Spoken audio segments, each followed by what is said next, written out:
Welcome to the Badlands, a place I don't think I or anyone I'm going to talk to expected to be. My name is Jared, and for the last 9 months, I've been an out-of-work ad agency senior suit. My last role was the Regional Client Service Director at Grey Singapore, delivering work around Southeast Asia and India. I returned to London last year, fully imagining I'd been in another agency fairly quickly, as had been the case over the last 2 decades, but not so much this time. So I found myself wandering the Badlands. In these 9 months, I've noticed a few odd things in our industry, and I've also noticed a surprising amount of ex-colleagues and clients all in a similar position to me. So I thought it might be helpful and maybe interesting to talk to some of these people, to see how they're doing, discover their experiences, understand what they're looking for, and maybe shine a light on them and their talents, but most importantly, check in with them, as it's a lonely experience being in the Badlands. So please welcome Gregor Young. Gregor is a highly experienced strategic digital product leader, working at brands such as BT, Channel 4, and the Financial Times. And most recently, he was the CEO at Guild. But there's always a but. He finds himself in the Badlands, even with a CV like that. So today we discuss his career to date, his experience in the Badlands, and his views on the market and job hunting and the challenges that we all face. So please welcome Gregor Young. Gregor, how are you? Hi, Jared. I'm very well, thank you. A little bit cold. The weather's turned, but I've got a heater beside me and I'm feeling starting to get a bit cozy. So looking forward to a good chat. Right. My 4-year-old son is hyper reluctant to put a coat on, and today was the first time stood at the school gates. I was like, "Do you want your coat?" And he was like, "Yeah." He kind of realized it was almost like he had to learn that a coat would be a good thing for him rather than me telling him to put a coat on. But yeah, it's certainly turned. Look, I can't thank you enough for doing this. You were introduced to me from a mutual friend who I've affectionately termed the human LinkedIn, which is Richard Robinson. Seemingly, obviously, part of his job, he knows everyone. Given what he's done for the last 20 odd years, 30 years. So he kindly introduced you and I, and he thought it'd be good to talk to you. I think you'd been chatting with him, and your story is unbelievable in terms of some of the stuff you've done, some of the places you've worked. But then, crazily, like I said, you're in the Badlands, and it doesn't make sense on paper. But obviously, there's, I told you there'd be an Amazon delivery. There always is. Do you need to get that? Are you all right? No, it's fine. Sorry about that. No, it's fine.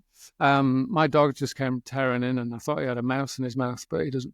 And it's criminal that people like you are, looking for work, and it taken quite a long time to find the new things. And when you and I spoke offline, you had some really interesting points of view on it. You've obviously sat and thought about it as I have, and I'm building a bit of a picture as I speak to more and more people. So this will be super interesting for people to hear you and your story and some of your points of view on it. But I guess before we get into all of that, you've had such an amazing career at some amazing places. So I think it'd be good if you could take your time and give everyone a bit of a sense of who you are and what you've done and where you've worked, and culminating with why you've ended up in the Badlands.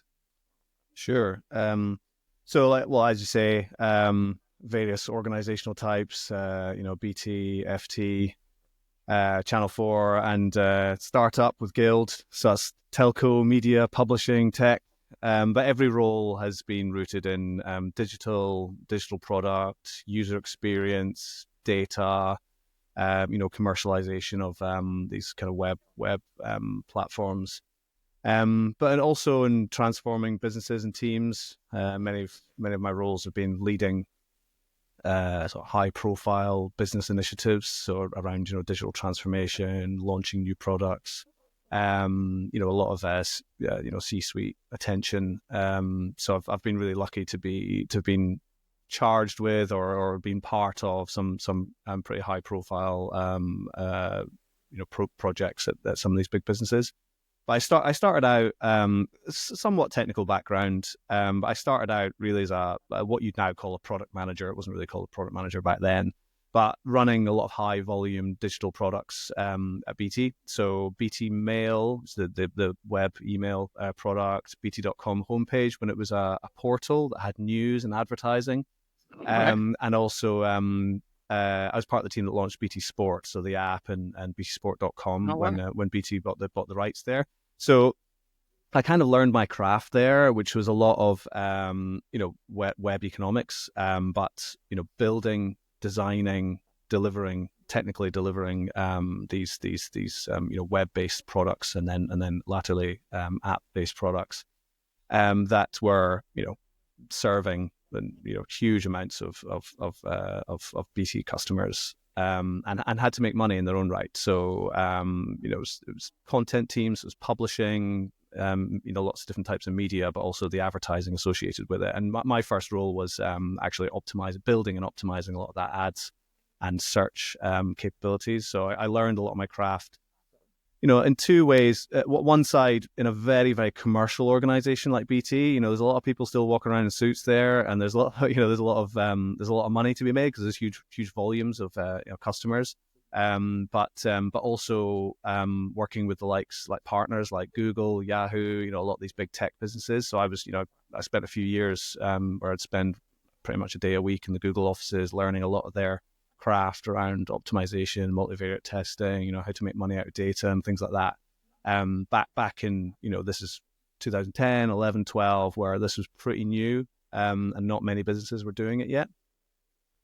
So yeah, that's really where I learned my craft. Very highly kind of commercial role, but very technical, very digital, and now you'd call that product management. I was really lucky to then play a leading role in the launching of the new BT brand in 2019.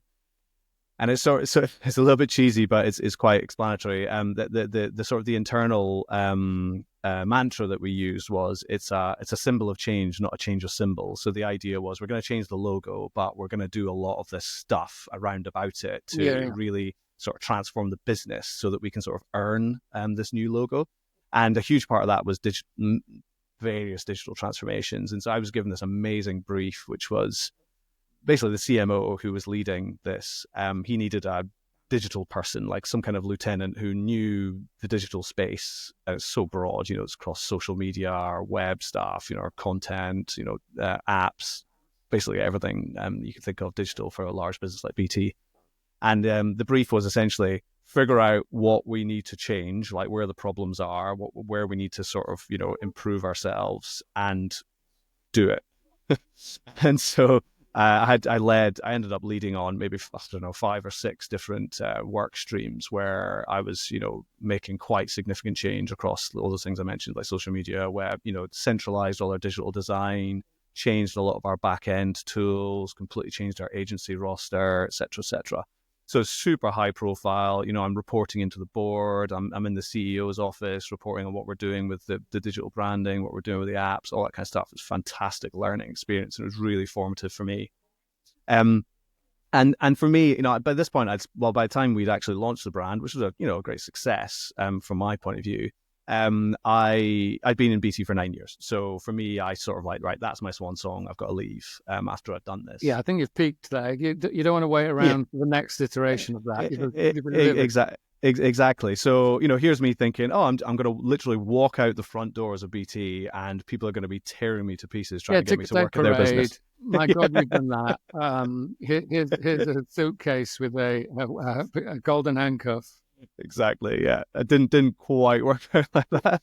So I had a bit of a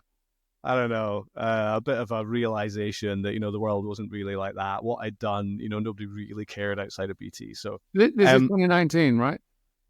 2019, yeah, towards the end of 2019. So yeah. and so I joined Channel 4. So the CMO at BT wanted me to come over and help him there because he'd joined Channel 4.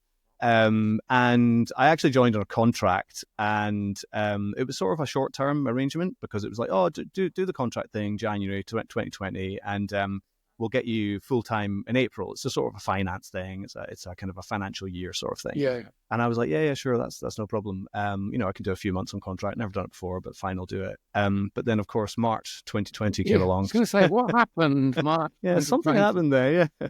Basically, the whole world. My son was gone. That's what happened. Yeah. And I'm sure many of your listeners will be familiar with what happened to the advertising market then. Well, the whole floor fell through. Channel 4 is a completely advertising-based business, right? I mean, they obviously make wonderful programming, but they are very dependent on that ad money. And when that happened, they had to make a very swift decision to get rid of all contractors. So all of a sudden, I found myself out in the street in the first few weeks of COVID, and that was a really kind of shocking experience for me, and it was quite an incredible learning experience, really, being in the Badlands, I guess, for a little while there. Anyway, I'll probably come back to that. But I after 6 weeks or so, I found a role at the FT, and it was being a senior product leader, delivering marketing automation, quite significant technological change. And then I spent about a year and a half there. And from there, I was sort of tapped on the shoulder by someone in my network who had created this new product, this new business called Guild, which was a networking and community platform for professionals. It was very app, kind of mobile focused, great idea. And based on the experiences that I'd had the previous year, where I was out in the market looking for work and really realizing how much I needed to network and really realizing how important that side of things was, this idea of a new solution to help people build networks, professional networks through communities and through shared interests really appealed to me. Also, being a senior, decision maker in a very product orientated business that felt very sort of future facing, then, trying out startup and all that kind of stuff sounded just fantastic to me. So it was just an amazing opportunity. So that was the start of 2022. I joined as CPTO. After 6 months, Ashley, the founder, asked me to become CEO. So I've been CEO since. Unfortunately, the funding market has been absolutely shocking, as some of your listeners will be aware of. And as a small kind of growing business, we struggled really to hit the metrics we needed to justify another investment round, and so made the very hard decision to wind up. And so we wound up the business last month. So I've known about this for a while. I've been out in the Badlands in a pseudo fashion for a while, because I've been looking and talking to people and letting people know. But then really it's been a month, 6 weeks that I've officially been out there, actually unemployed pretty much for the first time in my life. Yeah, I used to have a rule that people had to be lifers, long timers, as in they've been. But to be honest, when people start going through redundancy and things like that, the same emotion kicks in from that second that you're in that precarious place of the thing I'm doing is not going to continue. Yeah, you're in the Badlands, right? So you're essentially trying to move into your next thing, and that's what the Badlands is that period of trying to move into the next thing. So you qualified, Gregor. Otherwise, back in the day, you might not have made it, but you do these days. So as I've learned and evolved the podcast and the chats, because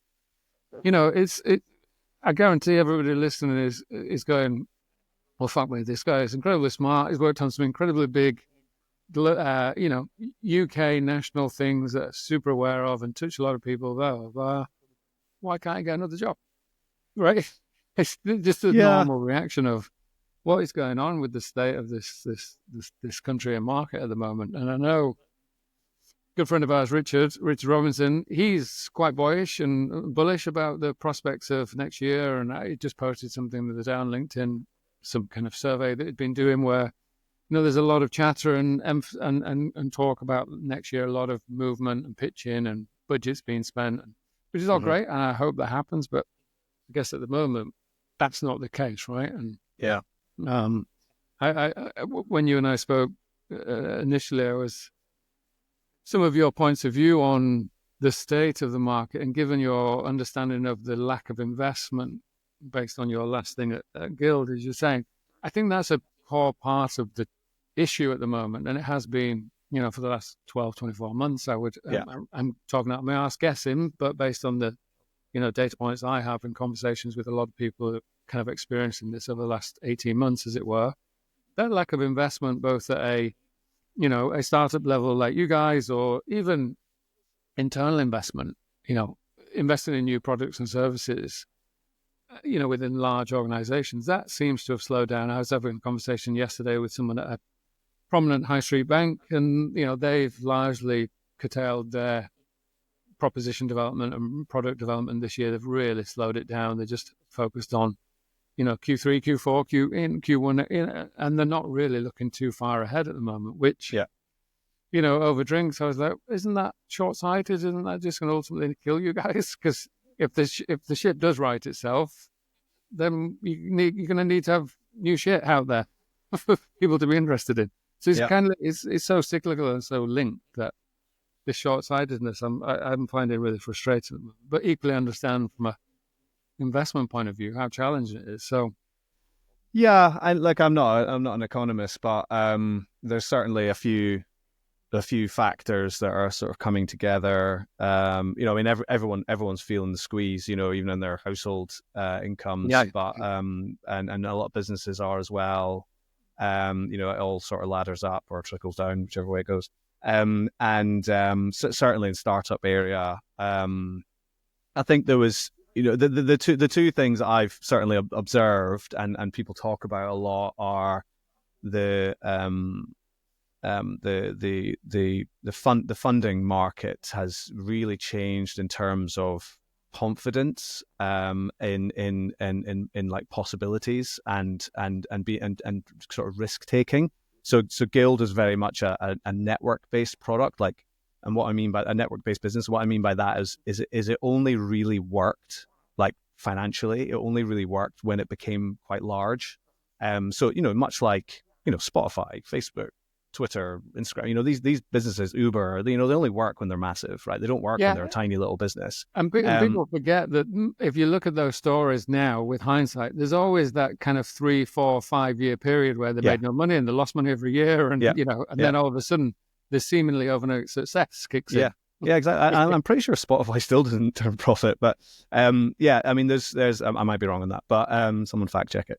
But they've certainly struggled. But there's a lot of faith. There's a lot of faith that, this thing is so great. People love the product. People are, we've got a huge network. We've got a lot of eyeballs, a lot of engagement. Therefore, we can turn this into something financially sort of, useful. I think, a lot of that seems to have gone. There's much more of and I think that's off the back of a handful of high-profile collapses of businesses where there was a lot of faith, huge amounts of valuation that then just disappeared. I think Clubhouse is probably one of the best examples of that. There's a few others. So that's one thing, the funding market, and for that directly affected us because it was like, the whole sort of investment market is sort of looking at us going, come on, you need to show us the money now. And for us, that was a really hard thing to do. It was just, it would have essentially changed our business, and we basically did have to change our business for a year or so to try and sort of meet that sort of brand new demand that sort of arrived overnight. And so, that was one thing that's definitely affected sort of the startup scene and growth in that area and jobs in that area. The other thing is that within COVID, a lot of the big tech businesses really overreach. They pumped loads of time and money and effort into a lot of new product lines and growing new things that they thought were, because of the effects and the behaviors that were occurring in COVID. They thought, oh my God, we're growing so fast. We need to hire all these people. We need to invest in all these things, invest in all this growth. And then that didn't really follow through the following years. And then they've just got rid of so many people in these massive tech layoffs.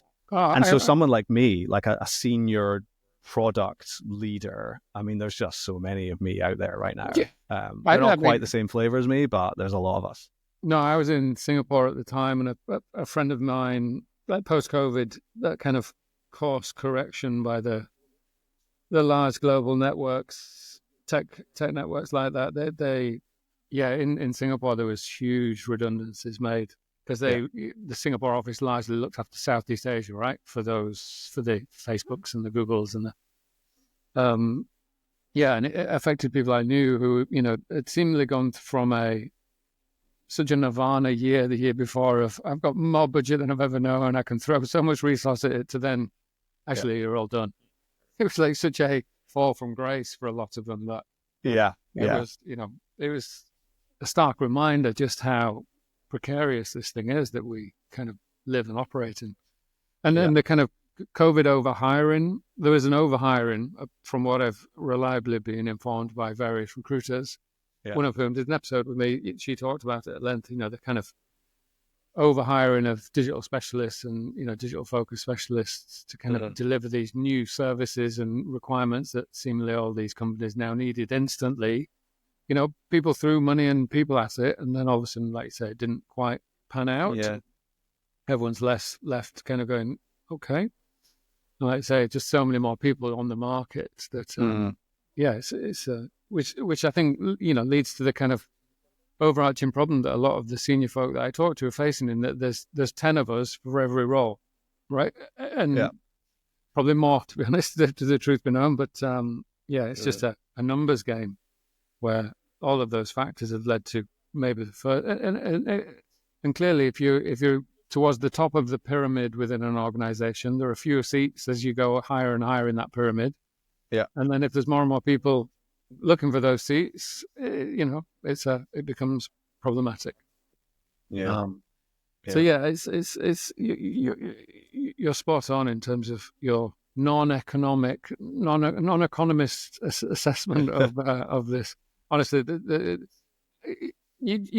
I think just looking and reading the tea leaves is enough at the moment to kind of see what's going on. And I think you're spot on with your own, professional experience with the guild and the VC funding drive and things like that. So I think the one thing that I found that happens as well, and that is happening, is that it's tight, right? There's a lot of people. There's not a lot of roles, so it's generally the market's a lot tighter. It's an employer's market, and when it's an employer's market rather than employees' market, I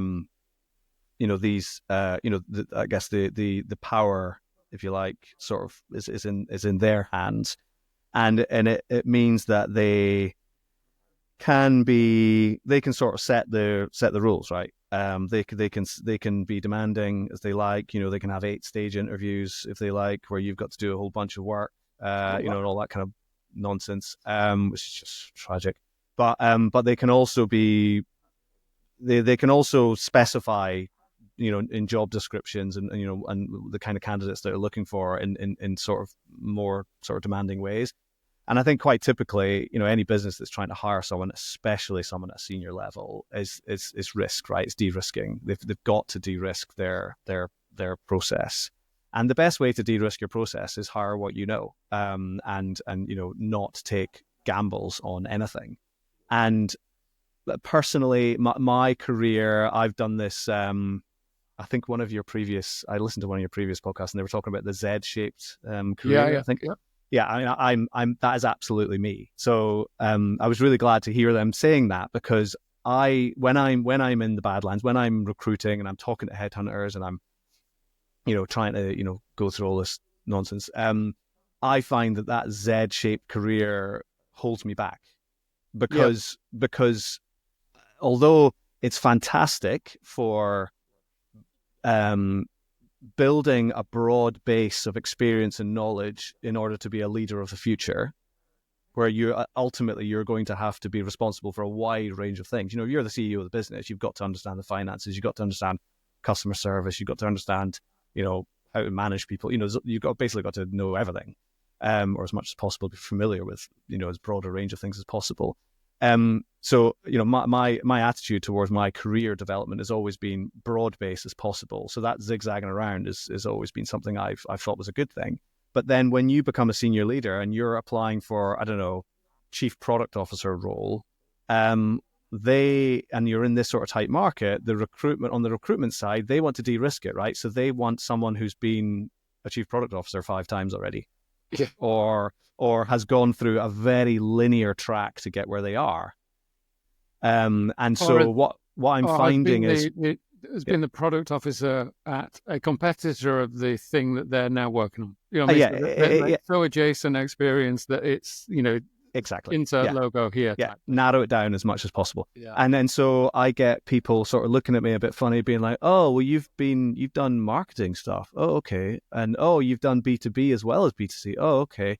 So I think when I don't know if this is actually true, but my perception is that they see that as a dilution of my experience.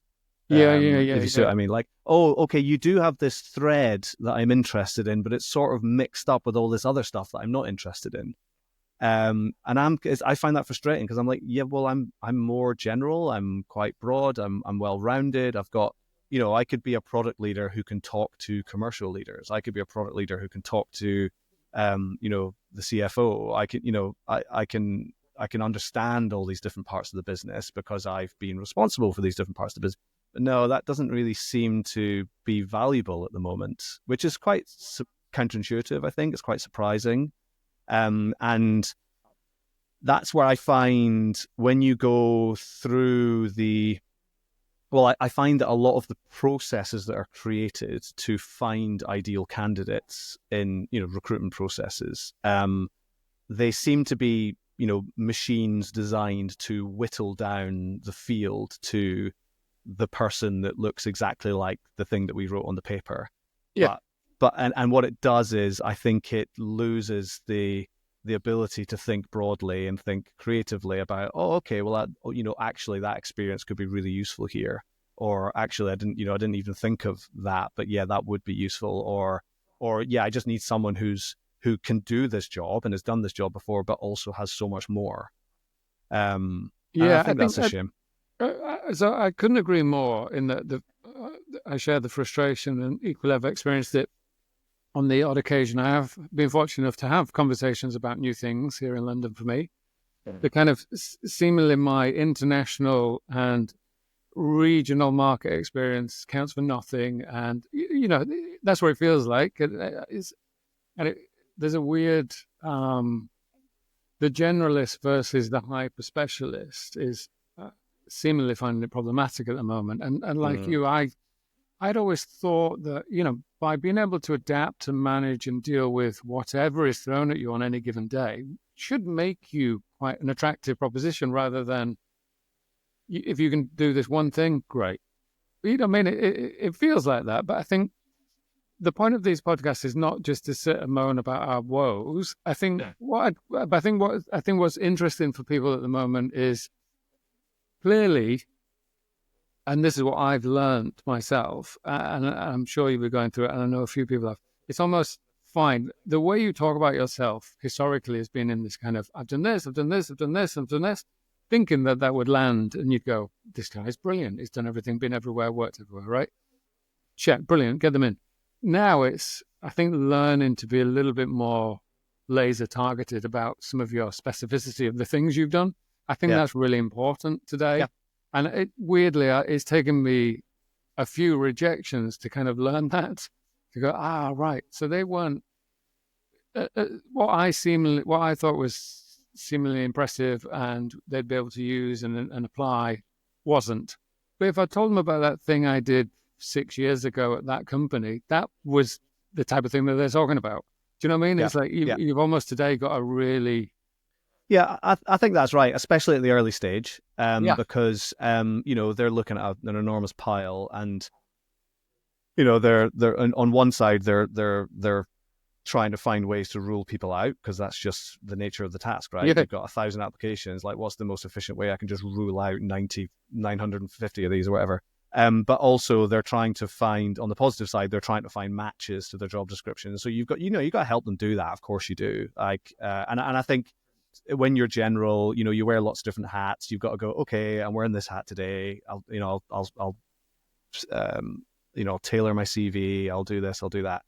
And absolutely, you have to do that. And it's something I'm very aware of myself, is that I can be different types of people to different. I can be a different type of professional to different types of people. And just like you mentioned Richard Robson earlier on, I was on a call with him last week, and he introduced me as a digital marketing specialist. And I was kind of taken aback. I was like, really? Am I? And then I was speaking to another colleague, ex-colleague, a few weeks ago over a beer, and he was like, oh yeah, but you're a data guy, you're a data specialist. And I was like, no, I'm not really. And it's it's being aware that when you're a generalist, people look at you in really different ways, and so you got to think about, okay, that's how can I use that to my advantage, because I think that is a strength. But how can I just make sure that I make that sort of easily digestible for people, because it can be complicated, and you don't want to come across as complicated. You don't want to make it hard work for anyone. This, because that's the reality of this, is that you've got filtrations, whether it's AI or junior people or or whatever, but it's people who are having to read through a lot of CVs and a lot of cover letters and things like that, and you just got to make it easy for them, right? And position yourself well for that role based on the job description. And that's just something I accept, and I think your listeners have to accept as well, especially if you're a generalist.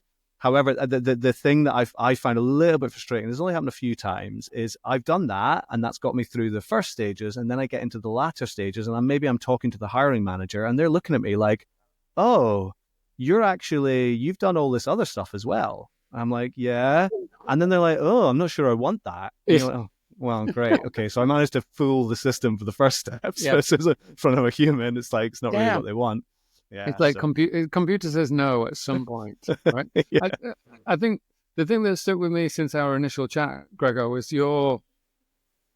because it slightly blew my mind and annoyed me when I thought about it. It was like, yeah, of course. And it was we talked about kind of hiring senior people tends to come from high within the organization, right? The notion of we need someone of seniority to come and do this thing.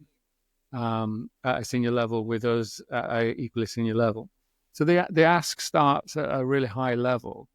And then the filtering down of that requirement through a series of filters and checkpoints turns into a linear JD list of things, deliverables, outputs, whatever.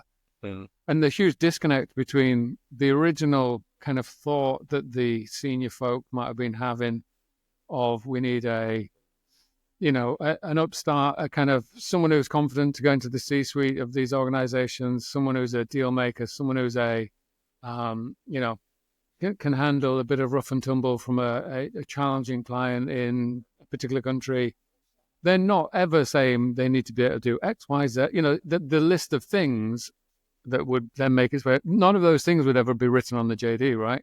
Yeah. And it's.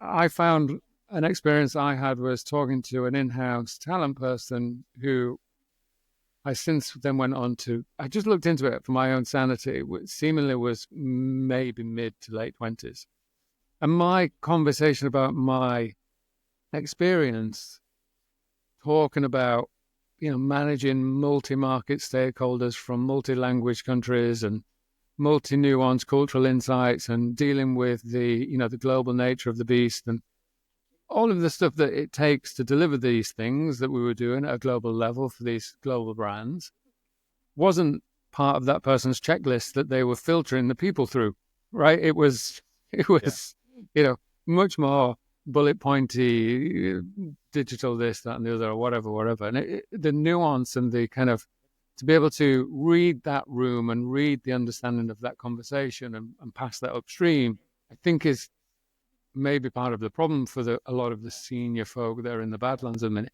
I'm guessing, but it feels like that's part of the challenge. Yeah, when you talked about that, I was like, "Fuck, he's right." It's like he's so right. Yeah, I think that's right. Yeah, I mean, I haven't thought about this too much, so I'm sort of thinking as I'm speaking here. But I think a lot of these, especially at the leadership level, you're right. A lot of these things are they're very soft skills. They're leadership, interpersonal skills, and when a senior person is choosing someone that they want to work for them or be part of their leadership team or something like that, they're looking at, do I like this person's presence? Do I like the way this person speaks? Do I trust them? Do I want this person to represent my business? Do I think they'd be a good leader? Do I think they get me? And do they get my business? And all that kind of stuff. Like, it's all really soft, intangible sort of things. And if you pass that down to someone, junior or someone who's just not you pass that on to someone else, it's going to end up turning into, like you say, like a bullet point list that who can actually assess that. And also, when you force it down a process where someone has to write a cover letter or write an email or fill out a form or something like that in a way to sort of address those soft needs. Well, that's weird. Like you're not assessing someone's strengths in those areas. You're assessing someone's ability to write about those sorts of strengths. Yeah, you can't tell someone you're funny. Exactly, Right? and I'll put my hand up. Like I know, if I do say so myself, I think I've always been successful as having a good, strong, confident presence. Like I'm strong in a room of people. I get my points across. I can be quite I've got good sort of leadership communication skills. I'm good at building relationships. I'm good at building trust with people. Those are the sorts of things that people value in me that I've been told over the years. And I rely on that. I rely on that to do well and move around and, move up the ladder and, in business. But if some recruitment person asks me to articulate that in writing on an online form, there's absolutely no way I'm going to be able to do that well because I'm just crap at that. That's not what I'm good at. And also writing that down, you just sound like an arrogant prick. Exactly. And I probably sounded like an arrogant prick me sitting there. But No. But I mean, as in, you have a conversation with someone. It's easy to get a sense of that from someone. Yeah. You write that down as a series of things you are. You're a dick, right? It's there's a huge difference between getting a sense from someone to than someone writing down their it's the same as it's the age-old problem of interviews as well. It's like, some people will be like, well, I'm just crap in interviews, but I'm really good at my job. And so I've got to sort of learn how to be good in interviews because what I'm being assessed on is how good are you in an interview? Like, how good are you at interviewing? Yeah. And I know they're using the interview as an intense distilled, succinct, efficient way to try and weed out, how good would you be at this job? But actually, really, it's just an assessment of how good you are in an interview. Yeah. And it's the same as the other thing. It's like if you're trying to get these soft leadership skills, by forcing it all through application tracking systems, online job boards, online forms you have to fill in, initial interview stages that are email based, which I've gone through, which is shocking, or being assessed by quite junior people or talent people or whatever. Sometimes the talent people are great and they're senior enough and they're experienced enough to kind of pick up on these sorts of things. But, often they're sort of detached from what the leader actually wants. So yeah, I do think there is a detachment from what what is being specified by an individual or a team of individuals in the leadership team, something they're looking for, and sure. Your interface to it. Definitely. Look, passing your driving test is not an indication of you being a good driver, and that's the same as the interview process, right? It's almost the higher up the ladder you've gone, it's actually in the blank spaces and the grey areas that you really have developed your skill set, and it takes someone equally at that level to kind of see that. I think, you see yourself, you recognize the things by being part of it and experiencing it yourself and having gone through some of those things, and I think that's a huge part of the challenge that the process is. For all the reasons we said originally, the volume and the need state of the UK and the economy and the market at the moment, I understand why that's in place, but I think it's equally tripping up quite a lot of the senior folk that I'm speaking to and in my own experience as well. So I guess moving forward, have you had any shitty experiences beyond like the things that you've outlined? Like, have you experienced the ghosting thing and the kind of lack of communication? Because again, it's all part of quite a broken system, I think, at the moment. Yeah, it is. I mean, so going back to my experience in lockdown, I was under quite a lot of pressure for the first time in my life to find a job. I'd essentially been let go of Channel 4 and I had to find something pretty quick. The added pressure of I was in the middle of a house moving process and really needed to get a job, otherwise we're going to lose a house. etc. I developed. I learned a lot about the power of your networking, and I learned a lot about the way people are. Some people get it. There are people who you think value you, are an important part of your network, and you should, you would hope would sort of not come to your rescue, but at least lean lift in a a finger little to bit. help. Yeah, exactly. Lean in a bit. Yeah. There are always people like that who you think in advance are going to lean in and don't. And there are people who you don't expect to. They don't owe you anything. You hardly even know them, but they really get it and they really lean into it. Yeah, it's weird, isn't it? Yeah, it's really weird, and you just sort of got to accept that. I think I think everyone's in it's different. self-preservation. I don't think it's out of malice. I think it's genuinely, like you said, the every single household really is facing challenges today that most haven't for Yeah, a generation. And I don't think anyone's doing it out of maliciousness, or I think there's just an inherent kind of, I need to look after myself, protect myself, and yeah, when that energy is gone, truth is, do you have a lot of energy then to try and help others? I totally understand why yeah. it happens, but equally, it is surprising then when certain people, like I say, who we haven't heard from for a long time. I think it's quite nice. Yeah, I do, and yeah, it's not a negative statement at all. I think for everyone that is a bit disappointing, there's complete amazing positive surprises, and people you just didn't really, I don't know, you maybe didn't put much expectation in your mind before connecting with them, but actually they turned out to be really interested in you and really wanting to help and things like that. Different people, It's funny. I'm putting an episode out tomorrow with a remarkable lady in Australia, Sydney, Australia, and Australia as a whole is going through a very similar thing from a marketing advertising sector point of view. I know quite a few people down there. My wife's Australian, and I know a few people down there who work down there, and it's equally as challenging. And she talks at length about the power of her network and the surprising nature of the network and the surprising nature of some of the cultures attached to some of the agencies. And she's really noticed that culturally, the kind of family community aspect of a certain agency that they talked about and were proud of, and she's actually living and experiencing now 5 years after she left it, and she'd worked somewhere else in between. And so it's, for her, it's been super surprising. I think that equally, there's a couple of people I worked with 10 years ago who we got in touch and we're doing some little bits with. I'm like, that's mad. I haven't thought or spoken to you in 9 years, but then all of a sudden here we are doing this thing together. So I think the networking thing, I mean, it's becoming a little bit broken recordy on these podcasts now, but it really is the only thing that will solve it.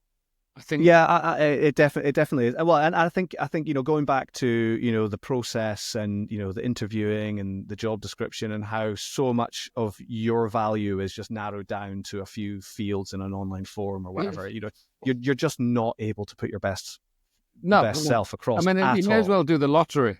It's the same. Exactly.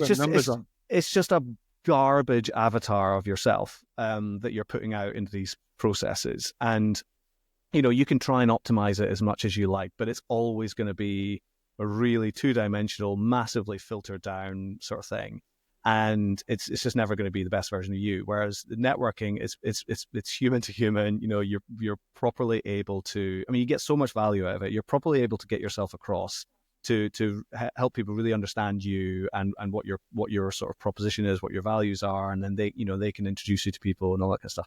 But they can also feed back to you about your positioning, what you're thinking. They can help you refine. It can help you refine, how you describe yourself, how you position yourself, what you're looking for. And I just find that the whole process is just, it's so valuable from so many different points of view. So when I do my job searching, I'm quite a structured sort of person. It's one of the things I do when I go into a business. And one of the things I do is I create a weekly performance cycle. As I do this everywhere I go. I've done this for big web properties, user growth performance, SEO performance, ad spend performance, all these sorts of things. But you can do it for your job search as well. and I have 4 strategies. One of them is growing my network. That's strategy number 1. And the other 3 are approaching companies directly. So, I just identify a company that I might want to work at, and I try and make connections there. Yeah. Third one is headhunters, and the fourth one is job boards. Now, they're in that order. That's the order of priority. Yeah. The job boards is the least useful one. Yeah. Definitely the least useful one. It's, you kind of got to do it because you got to know what's out there, but don't expect anything to come from it. And I have never in my life had a job from a job board.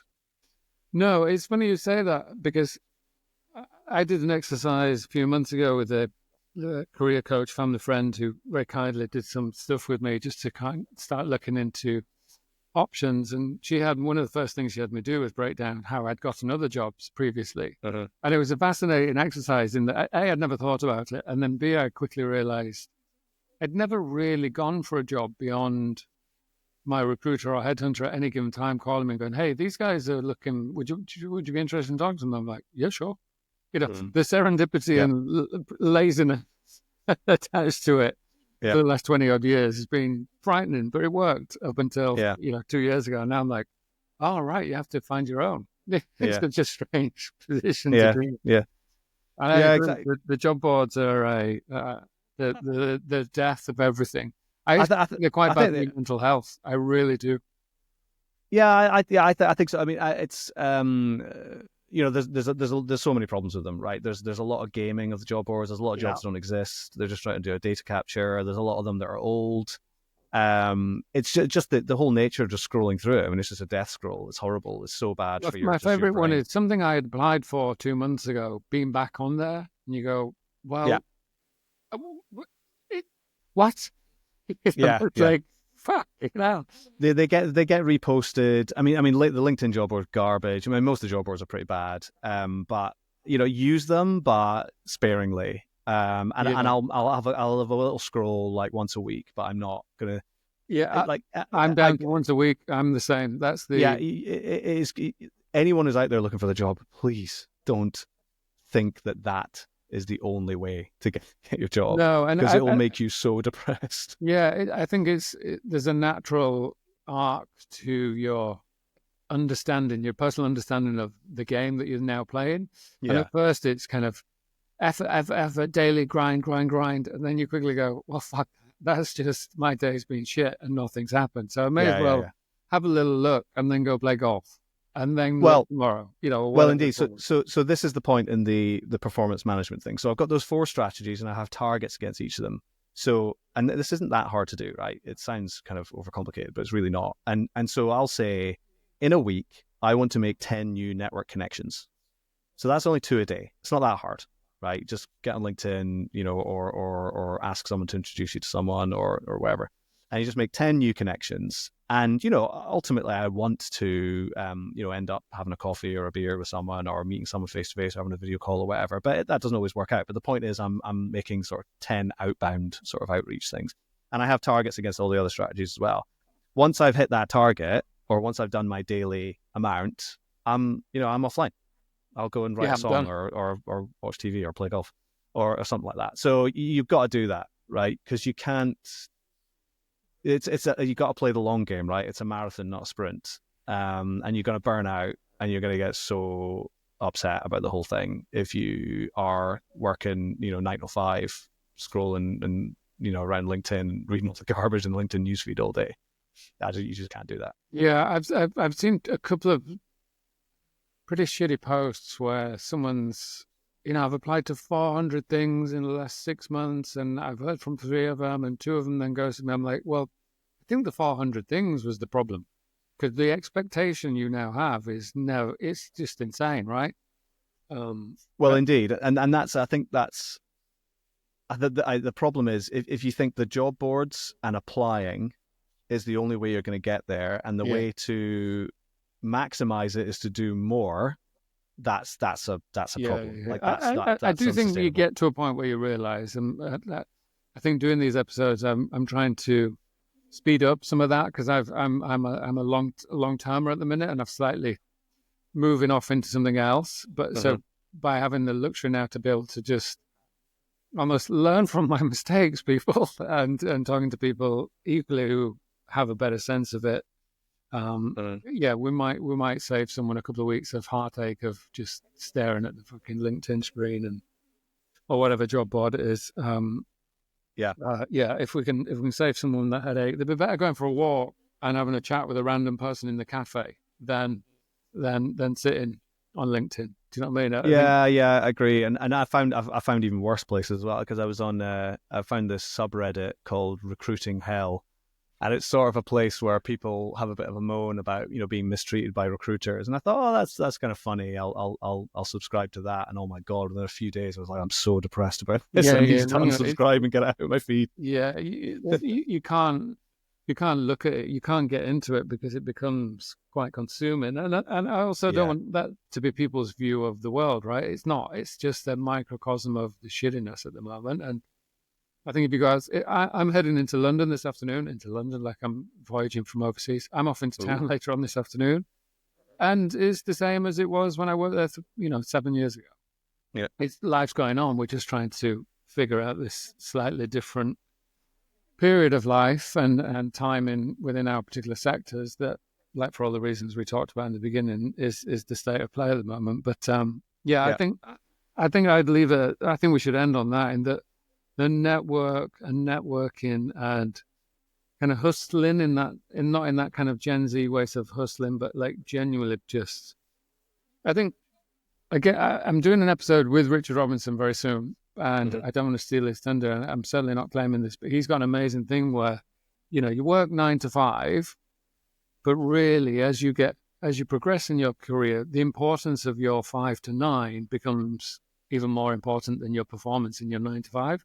And when he first told me that, I was a bit like, oh, well, yeah, I kind of get it. But then what it is really getting at is the need to be constantly moving and finding out new things and meeting new people. It's kind of how you survive and get on in life as you get older.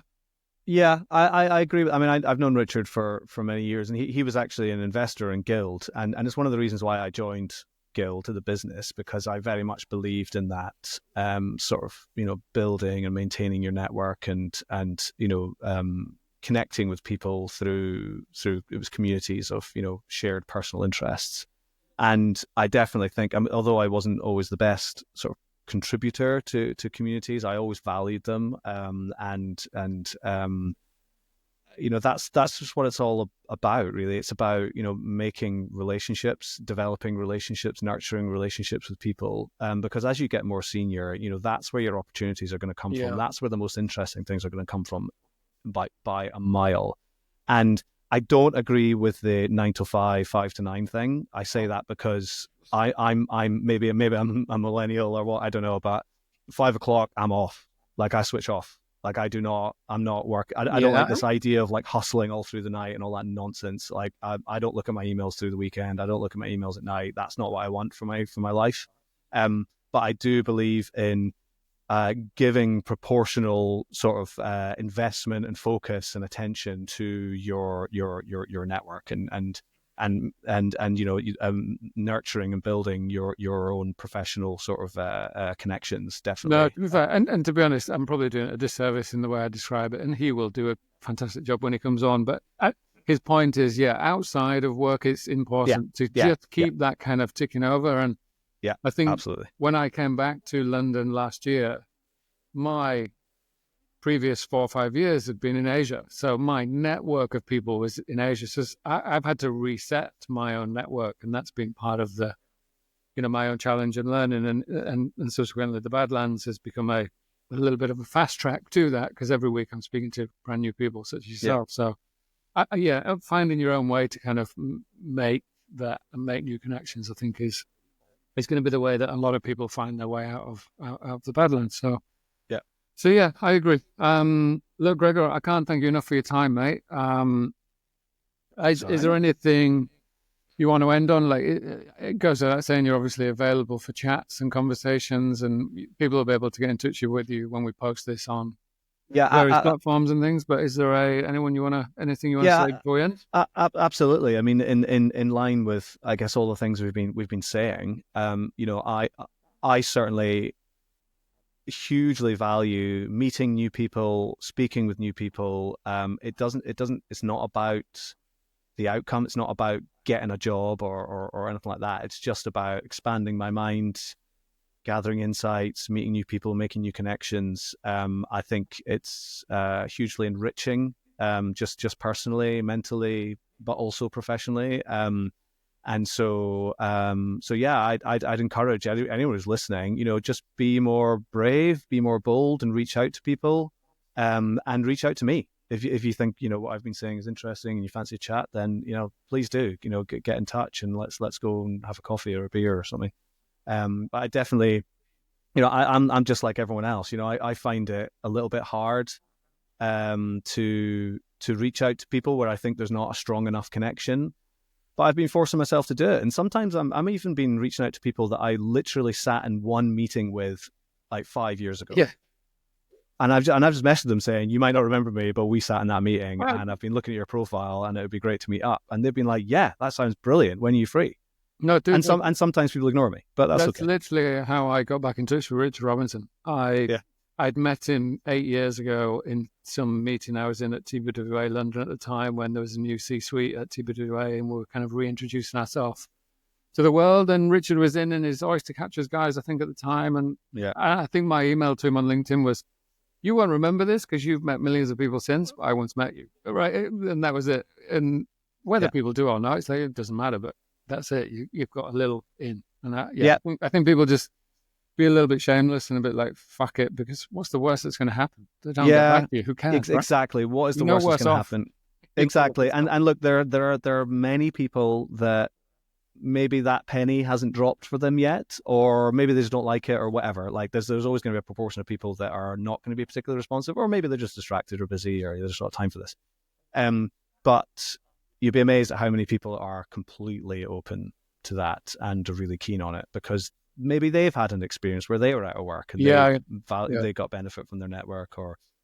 But I think I've got my whole sort of my weekly job search performance management spreadsheet that I use and my network tab that I have to add 10 people on every day. I've just got an enormous font at the top of it. It just says, just fucking do it. And I need that. I need that just to make me do it, right. Just to reach out to people. I think that might be the title of the episode that we've just recorded, buddy. Because I think I've seen a sports brand use something similar, so we might borrow it. Look, I can't thank you enough for your time, mate. I know I've done enough of these now that I know I have a sense of what I think might be useful for people who listen, because there's a mix of people listening, which is people in a similar position to us, people who are maybe just about to enter this position, redundancy is still a real thing, or people who have kind of been in this for a long time and they're kind of always looking to pick up new tips and new things. So I thank you for your time and your candid words. And anyone obviously needs a guy who's got a great weekly performance cycle that he could bring into your organization tomorrow. Yeah. And get in touch with Gregor. Dude, just stay on the line for a second, mate. Sure. But thank you so much for your time. That's all right. I've enjoyed it. Thanks, Jared. No worries, mate.